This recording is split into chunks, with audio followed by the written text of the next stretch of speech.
उन्होंने कोरियोग्राफी के डिपार्टमेंट को एक मुकाम दिया, एक क्लास दिया, और सरोज जी ने प्लेटफॉर्म दिया कि कोरियोग्राफर्स को अवार्ड मिल सके। तो मैं इन्हीं को देखकर अपना काम करती हूँ। तो मुझे लगता है कोरियोग्राफर्स के high time now choreographers also should come in front row and take all the acknowledgement of their own work. बहुत सारे हैं, मतलब कॉल्स आना शुरू हो गए हैं, लेकिन I have to keep because I am a really crazy choreographer. मैं काम वही उठाती हूँ, वही काम करती हूँ जहाँ पे मुझे पूरी तरीके से अच्छे गाने करने का मौका मिले। मुझे अगर स्टेज जैसे गाने होते हैं ऐसे करने का मौका मिले तो मुझे बोर होने लगता है। तो गदर के बाद अभी 3 दिन से तो मुझे काफ़ी कॉल्स आ रहे हैं। I will see how and what I will do. Like everybody knows that Salman sir always gives me song which he thinks that I am capable of. So वो भी एक Salman sir is also a very big part of my journey in my life, that he trusted both of us always. He is the one who never, he always trusted us and given us the song which we could do. And there are many good films with good projects and good production houses that's coming up. तो आज हम लोग गदर की success को जीते हैं। And I would just like to talk about 2-3 गाने गदर के जो बहुत ही आइकॉनिक रहे हैं। जैसे 2 नए गाने हैं फिल्म में, तो पुराने जो गाने थे उनकी तो बहुत तारीफ हुई। मैं निकला गड्डी लेके अगर आप उसको देखो तो एक जीते ने जो स्टेप किया है, that step first it starts with that step जो what we do, we divided ourselves little bit time I will take, we divided ourselves कि जीते का तुम करोगे, सनी पाजी का मैं करूंगी। I will use all my experience to do Sunny sir steps and you take जीते's part कि तू 1971 और 70 का जीते है। तो वो अपने कैरेक्टर में ढल गया जैसे हम हमेशा करते हैं। मैं अपने कैरेक्टर में ढल गई। आप उत्कर्ष शर्मा के जो जीते की स्टेप्स है, मैं निकला गड्डी लेके, ये सब ही choreographed and I did all Sunny sir. So we are the brother sister combination of characters. We do it in every film. Biggest challenge It was big recreate गड्डी लेके सॉन्ग। बहुत डर था, बहुत फियर था, और एक बहुत अच्छा दिमाग में मेरे आया कि सबने तारीफ की है कि वो जो बीच में बेटा लाइट्स ऑफ करवाता है और माँ बाप को वो लालटेन की लाइट में जो करने देता है, लोगों ने बहुत तारीफ की उसकी। मैं सिर्फ बताना चाहती हूँ वो कहाँ से आया।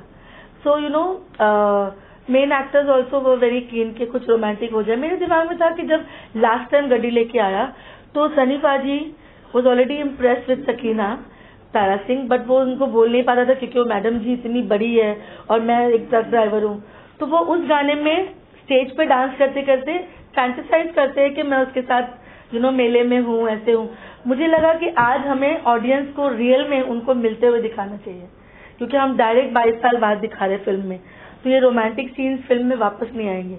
तो देन वी क्रिएटेड दैट जीते put the lights off and वो दोनों मिलते हैं। तो वो जो वहीं पर क्रिएट किया, वहीं पे उसी वक्त हमने ये सेट पे क्रिएट किया। दैट वाज़न्ट डिसाइडेड, रिहर्सल कुछ और हुआ था, और वो वहीं पे डिसाइड हुआ। और अनिल जी ने ओके बोला, he said this is very good, कि एक बेटा अपने माँ बाप के लिए वो माहौल रेडी करता है। This is such a beautiful thing.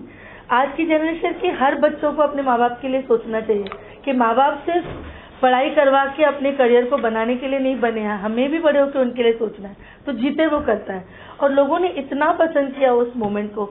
ऐसे मोमेंट्स हर गाने में, जैसे लालटेन आती है, जो पहले तारा सिंह लालटेन उठाता है और सकीना को देखता है, ताजमहल, लालटेन, वो पगड़ी, ऊर्जा काले कावा में वो पगड़ी, इस बार उस वक्त उन्होंने 22 साल पहले वो पगड़ी बांधी थी और तारा सिंह उतार देता है कि ये पगड़ी मैं अपने पास रखूंगा। वही पगड़ी सकीना निकाल के उसको दिखाती है और वो उसे ही पहनाता है। तो एक हस्बैंड अपनी बीवी को जब वो पग पहना है, वो कितनी बड़ी बात है।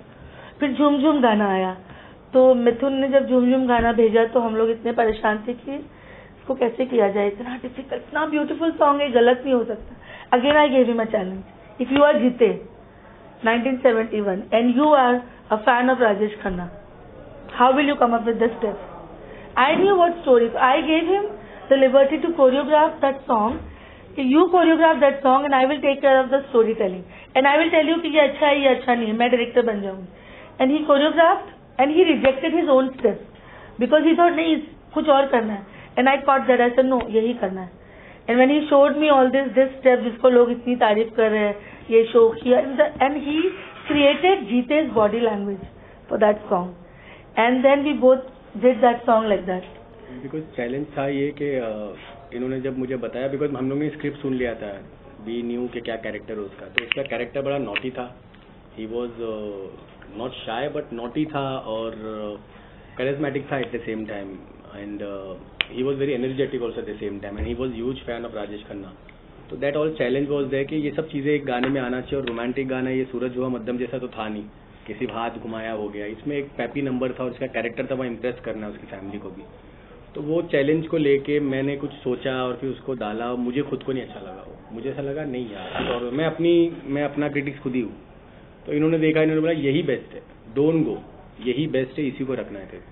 फिर इन्होंने आया थोड़ा बहुत उसमें चेंजेस किए यहाँ वहाँ बॉडी लैंग्वेज में, एंड फिर हम लोग ने वो दिखाया. And then as usual we showed it to Jeete and the entire crew and Anil ji. Then झूम झूम steps हमने variety की, and even Utkarsh is very hard working. Shazil and Utkarsh work really hard. Yeah, he is very hard. He is very hard working. He is perfectionist and he doesn't go wrong. जब तक वो ये खुश नहीं होता था, मैं खुश नहीं हो, जीते रिहर्सल उत्कर्ष शर्मा रिहर्सल करता ही जाता. उसकी नजर मेरे पे होती थी. एक चीज अकेले किसी बंदे की वजह से हिट नहीं होती. It's a team work, you know.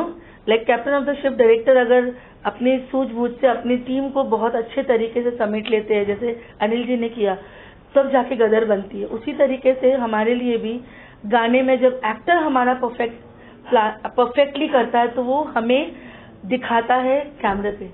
तो उत्कर्ष ने बहुत मेहनत की, and I love him for that, and we both love him for his hard work. गंडी लेके में तो वो इंजर्ड भी हो गया था. गंडी लेके में तो शायद किसी को नहीं, उनके पैर पे लग गया था. और 4 दिन शूट पैर पे लगने के बावजूद उत्कर्ष शर्मा ने 4 दिन पूरा गाना कंप्लीट किया.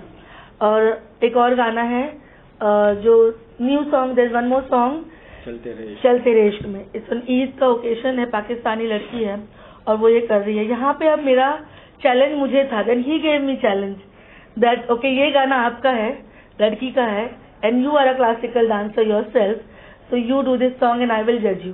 Then he became the director and I took the part of choreographer. And then if you see the steps, everybody in fact Subhash Ghai ji ने सक्सेस पार्टी में मुझे पूछा, अच्छा आप कोरियोग्राफर, लेकिन बताओ मुझे वो गाना किसने किया चलते रहे इश्क में, जिसमें ऐसा ऐसा कमर का स्टेप है, जिसमें अंगूठा पकड़ के लड़की स्टेप करती है. I said sir it's me, and he said तुम आओ मुझे मिलने, इधर आओ तुम्हारे. He asked me and he said beautiful like Subhash Ghai ji. मैंने उनसे कहा कि सर आपने मुझसे ये कहा, क्योंकि माधुरी दीक्षित, सरोज खान और सुभाष घई, इनके गानों के कॉम्बिनेशन को देख देख कर मैं डांस सीख करती थी, स्कूल में कंपटीशन में हिस्सा लेती थी, जीतती थी. और आज वही बंदा अगर आपको बोल रहा है कि वो जो कमर का स्टेप है वो तुमने किसने किया, and he praise my work, तो दैट्स अमेजिंग, यू नो. तब वहां जाके लगता है वो गाना बहुत ब्यूटीफुल है. सिमरत कौर नई लड़की है, एक्ट्रेस है, बट बहुत हार्ड वर्किंग है, बहुत डेडिकेशन है उसके अंदर, और बहुत ब्यूटीफुली उसने भी बहुत मेहनत की. हम एक एक गाने पर 15 दिन रिहर्सल करते थे, 15 दिन रिहर्सल किया. और उसकी वो बॉडी लैंग्वेज को, because being Muslim I got that body language out, and that's when this चलते रहे इश्क में रिलीज हुआ, बना गाना. और उसके बाद there is one sad song between father and son, that also people message me that we cried on that song. That also is done. Choreography दिखती नहीं है लोगों को, वो स्टोरी टेलिंग है, वो एहसास है बाप बेटे का, रिश्ते. तो ये पूरी गदर 2 जो है वो एक पूरे एक तरीके से मेरा जितने सालों से सीखी हुई मेहनत है उसका एक नतीजा है.